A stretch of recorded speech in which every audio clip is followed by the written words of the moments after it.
Mickey, the Ram family,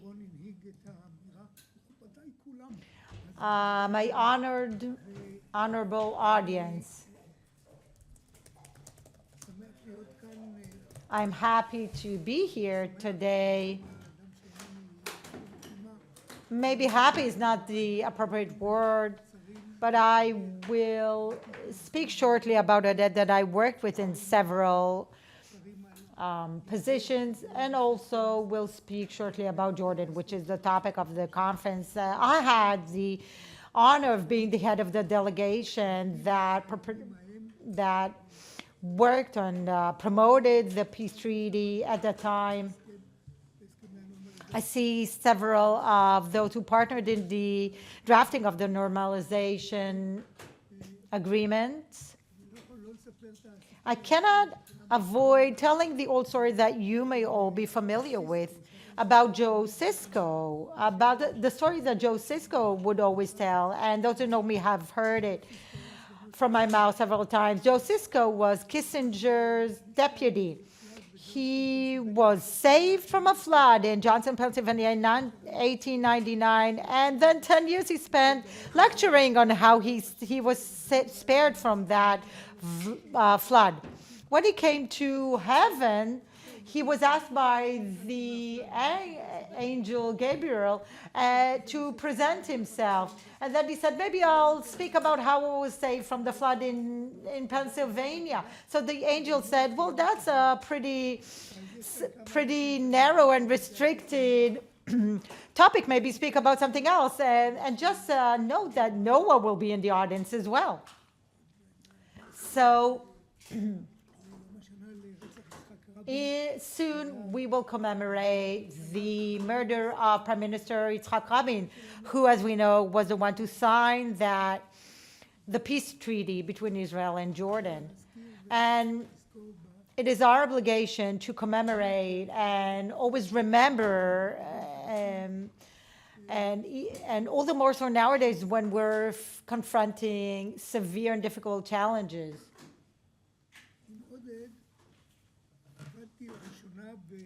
I worked with Oded initially in 1979, 1980 in the Foreign Ministry. I was Deputy CEO for the implementation of the peace agreement. Oded then returned from England and he was my deputy.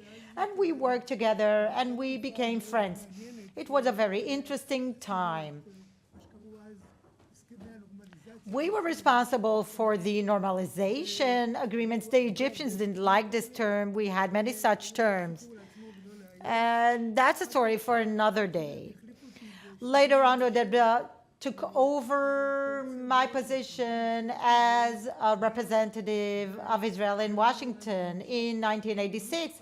We worked together on a daily basis at that time, more or less, because it was the post-Pollard period, and the Americans or the legal and security authorities in the US, I would say that was the hunting year in terms of security issues. And beyond that, there was the Irangate affair. Oded signed the agreement that we have negotiated on, a unique agreement that we have signed with the Congress committees rather than with the administration. And Oded was part of that. And so we worked on other things. Now, later on, if we'll get to the year 2000 and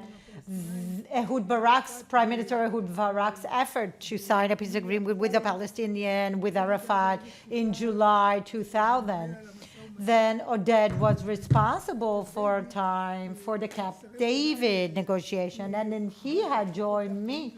I received this responsibility for the refugee issue.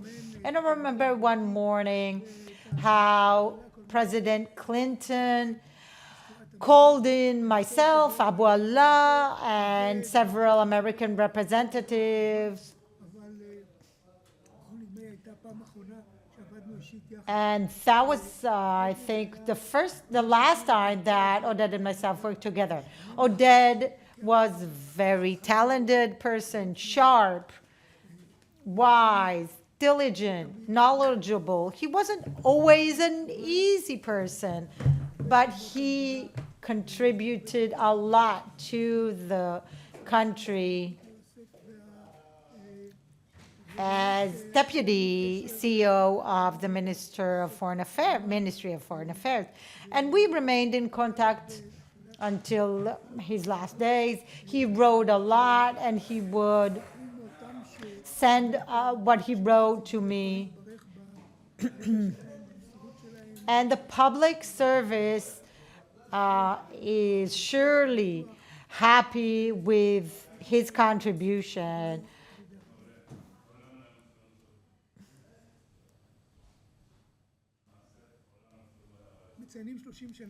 We are noting 30 years to the treaty with Jordan. Now, this is not merely nostalgia, because the day the agreement was signed, October 26, 1994, was a happy day. And those who were in the ceremony must remember the almost euphoria that we've had felt these days. And we have tried in the course of the negotiation to learn to implement lessons from the Egyptian treaty negotiation that I had the pleasure of being one of its graduates. The Jordanian leadership, if not the Jordanian people, was completely committed and involved. And the incident was a happy one. And the agreement has withstood the test of time in a similar fashion to the agreement with Egypt. Of course, we would have been happy for warmer relations. We've heard that there are challenges. Challenge is a nice word to say trouble. I don't remember us using the word challenges so much in my younger days. So, of course, we would have been happier if we'd had less challenges and more happy events. But indeed, this is a strategic collaboration with the country with which we have the longest border. Now, I would like, as a dinosaur of the group, to say a few words about the agreement. The relationship between the Jewish settlement in Israel and Jordan, this is not so known, began exactly a century ago in 1924. I don't think any of us were around at the time. In 1924, a delegation traveled from Jerusalem, a delegation of the Zionist administration, who was headed by Conrad Kish, the grandfather of the currently presiding Minister of Education, and representative of the chief rabbinate, who had met Emir Abdallah, who 2 years before that, the British, Churchill, as we know, and through the League of Nations, have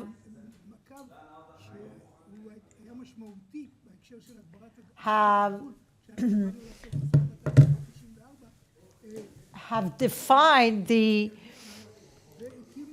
authorities of the emirate, and mainly due to commitments to the Hashemite royal family in the framework of the McMahon correspondences. So there was this meeting with the Emir Abdallah, and that was part of the realization of the promises to the Hashemite house. And since then, we have maintained relations with Emir Abdallah, who became King Abdallah. And the Zionist movement had options to purchase land, and around 1948-49, On the eve of the war, Golda Meir met with King Abdallah, and later Moshe Dayan, the chief of staff, had met with him. And he would tell that he came with Eliyahu Sasson, Moshe Sasson's father. So we have two generations of diplomats. He came to Abdallah in 1948.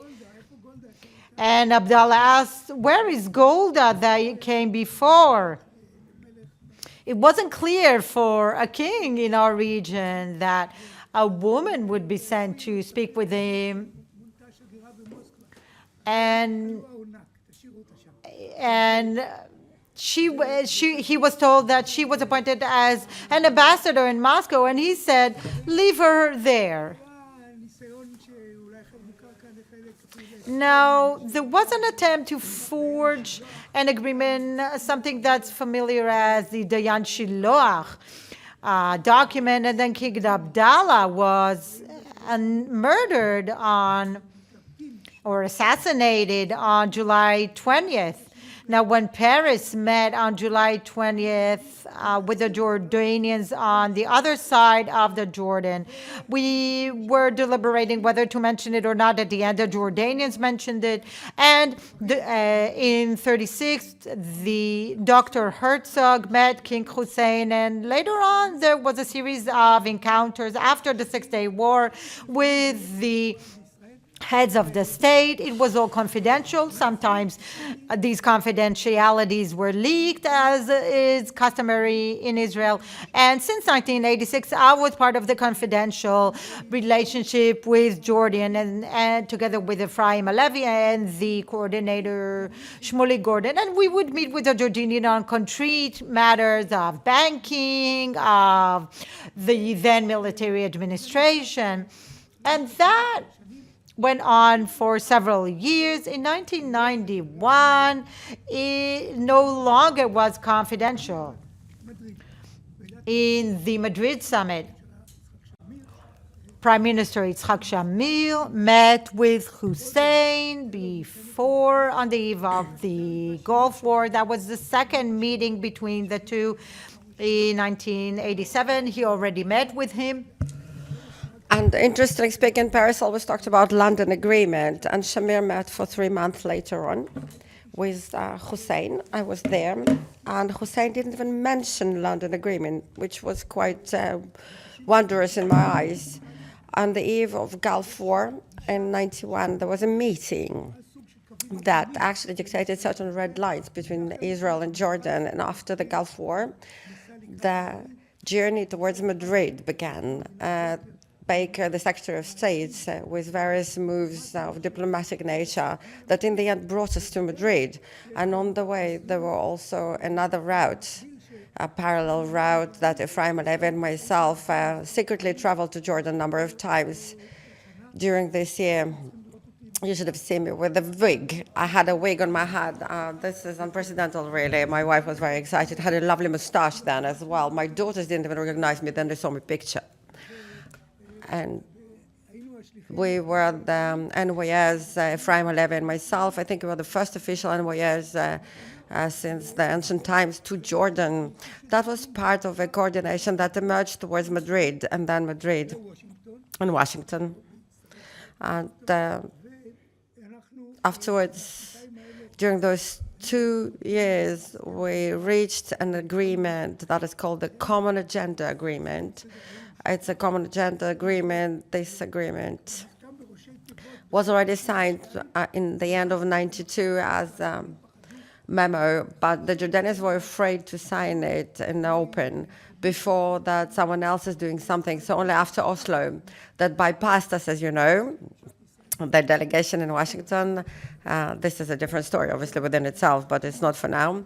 So we signed after Oslo the Common Agenda Agreement. Continuation was renovation of really negotiations with Jordan and Israel. And an interesting conclusion was that there was a series of negotiations during '94. That was the outcome of this signature. And in July 18 or 19 of July, It led to a meeting in a tent on the Dead Sea shore. I'm sorry, it was in Araba, in the south of the Araba Valley. And there was this famous speech that they said the stand is tentative, but the peace will be permanent. Sounds really good, right? I was proud. So, and there were 2 days that moved the whole thing forward, and Jordanians wanted to be on the border because the topic of the border was extremely important for them to reach an agreement. And we'll say a word about the border because this is such a crucial topic. Day after Paris, and Prime Minister of Jordan, Majali, who was then the head of the delegation, and we were in touch until he passed away, Dr. Absalam Majali. And Dr. Fausto Raune replaced him. He was also Prime Minister later on. And those who were the legal advisors of the delegation who became justice in The Hague, he was also Prime Minister later on in Jordan, and the former delegation head who was in charge of the implementation of the practical agreements, he also became the Prime Minister of Jordan later on. On 25th of July, in Washington, a document was signed, a Washington Declaration, which is, again, a different story as well, but that was an infrastructure to run forward the negotiations, to push it forward. And we submitted drafts, and Jordanians were afraid to accept those drafts earlier.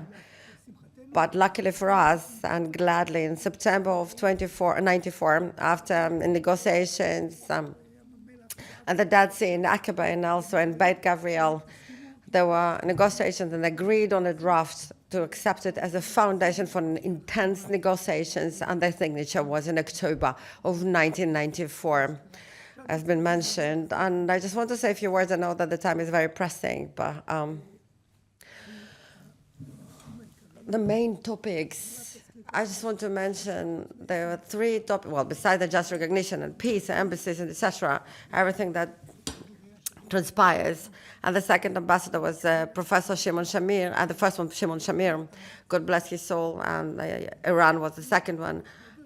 In addition to the formality of actual peace, formalized peace, you should not disregard that. It's extremely important. It's a matter of principle and foundational matter of principle. There were 3 basic topics that were security, border, and water.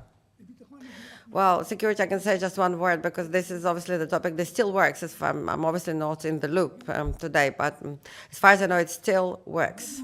We insisted, I think it was my idea, but I'm not sure, I don't want to take the credit for it, that no third party will be involved. There was UNZO in the field, yet we had still previous negotiations about water, but we wanted a direct contact with the Jordanians. Luckily for us, they agreed. Until this very day, the initial security contact is direct, one-on-one, not through a third party, as they say, and not through an angel or a devil or an apostle, as they say in the Passover legend. But the second matter was the border. That was the challenge. Why was it a challenge? Because differently from Egypt, where they annexed Haba, but the border was from 1906 between Egypt under the British and Turkey, the Ottoman Empire. The border that was marked from 1906. So there was no such a big problem. In fact, when it's been decided that that's the border with Jordan, there was a verbal definition from 1922 that I mentioned before. And this verbal definition of the border with Jordan said that it was, among the rest, line that goes in the middle of Arava Wadi, middle of the Dead Sea, middle of the River Jordan, and estuary of Yarmouk and Jordan. What is middle of Wadi Arava? The settlements in Arava Valley, well, it's not that well known among, it's not written in the agreement in a detailed manner. The settlements in Arava from the end of the 60s, with approval of the governments of Israel, were working and plowing, processing land to the east of the armistice line of 48. That was declared as not a border in 49, I'm sorry, but the Jordanians fell in love with this line as a border. And I always said that suddenly there is a fence in the morning, you feel that it's a border, and it walks, just like that. All the settlements in Arava, because of the convenience of farming matters, were processed and worked upon with an approval of the government of Israel. 50% of the land in Arava that can be used for agriculture were on the other side of the armistice line. The Jordanians said, this is the armistice, which is 300 kilometers back. That's what we need to get back. But the settlements of Arava were under tremendous pressure. They were indeed, this is their livelihood. This is a strategic area, obviously. And those settlements were very close from the Israeli political attribution to the Prime Minister, Yitzhak Rabin. Shai Ben Uriagu, the late one, who was the head of the Council of the Lower Arava, was actually living in my office in order to preserve the interests. And there were different thoughts about how to do that and what to do with it. So we developed, and if I would have time, I would talk about that with more detail, but we developed a theory, and Jordanians were quite horrified by this theory, that the armistice, the middle of the Wadi Arava, is not one body, but this is actually not from the Dead Sea to the Red Sea. What is the middle then? We said, oh no, this is the middle of the Arava Valley. This is the two sides of the African-Syrian Rift. So then the border should be to the east, few kilometers further. That caused a compromise, in fact, in the region. We reached compromise of both parties. And the compromise was that we created a territory swap. It's based on the attached map from the airborne photograph that we attached. If you will take a microscope, you will actually find where were those territory swaps. So 40 kilometers, 40 square kilometers is actually quite a lot. 40 square kilometers that was swapped with the Jordanians. So all the farming land of Arava were under Israel's sovereignty. In return, we gave them actually the arid land. They wanted 5-1. There was an agreement with Saudis they had on the similar principle. We didn't have such a calculation. It was 1-1. But they could tell the public that, yes, Israel gave back those territories to us and we returned to the armistice line, which is, again, think about that as the length of this line of the Arava Valley. You can understand that there's significant amount of land, but all the farming lands of the settlements in Arava besides so far, why it wasn't so far, because it was just a peak of a few kilometers to the east, 5 or 6 kilometers, and Jordanians were afraid of this particular vortex. They were afraid that Arabic countries, as you know, Jordanians are not in a hurry to actually become pioneers. They saw they're pioneering enough in this agreement, or half pioneering agreement with Israel. They don't want to annoy other Arabic countries. So this led to the point that what we did in Naharaim, I don't have time to get into it. Why did we have this very special agreement? It was called the special regime. There is a special regime in Naharaim area. And we actually copied it for so far as well, 25 years. And it was written in the agreement. I phrased it really. And it will be renewed automatically for additional periods. They had actually also exit clause. They implemented it a few years ago. I can't compliment them on that. I can't also compliment the Israeli government for this particular situation. But among the rest, the border is the way I told you before, for satisfaction of both parties. Until now, yeah, this is the outcome of this agreement. So the border has been preserved, of course. There were people that worked on the mapping, very good, very professional people, really. Just a word about Wusa. Wusa, I can only tell you that the Jordanians came with great plans. They had a lot of thirst for him. It was Johnson from 50s, a lot of duties that we had towards them. But in the end, we reached some kind of agreement that today, I'm not even that knowledgeable, but I know that numbers are higher today, but it started in the 80s, really. I was personally involved in 82, 83 in various negotiations on water matters. It was during nights. 3 million bags, they added bags, they removed bags, so they obviously, it's a completely different scope of numbers. I will not get into the scale. It doesn't matter what was the agreement originally and what we have today, but we reached understanding. It was vital for us then. I can give you an anecdote, just, to give you a little bit of maybe a better mood. We had a meeting in Beit Gabriel, and the day before, Rabin called me and said, listen, people came from the military and said that it's not that great to have negotiations with Jordanians at Beit Gabriel about water, because they will see we have a lot of water. It's the Sea of Galilee, and they will want all of this water. I said, well, your relationship with Mrs. Schauber that wanted to host these negotiations, I will not get into it. They have actual water experts. They know exactly how much water we have. Let's not move this meeting. He said, okay, you know what, forget about that. So we had the meeting at Beit Gabriel. I invited the head of the Jordanian delegation. We stepped out to the balcony of Beit Gabriel, and I said, listen, I have a message from the government for you. And he said, okay, so what about? He took out a little notebook, and he wanted to write it down. I said, Rabin was told that there's a lot of water, and you probably will want all of it. So you just need to know everything you see here, it's not water. This is not water, really. Rabin was very happy to hear this story. He was very excited that they didn't want all the water of the Sea of Galilee. I want to finish with them.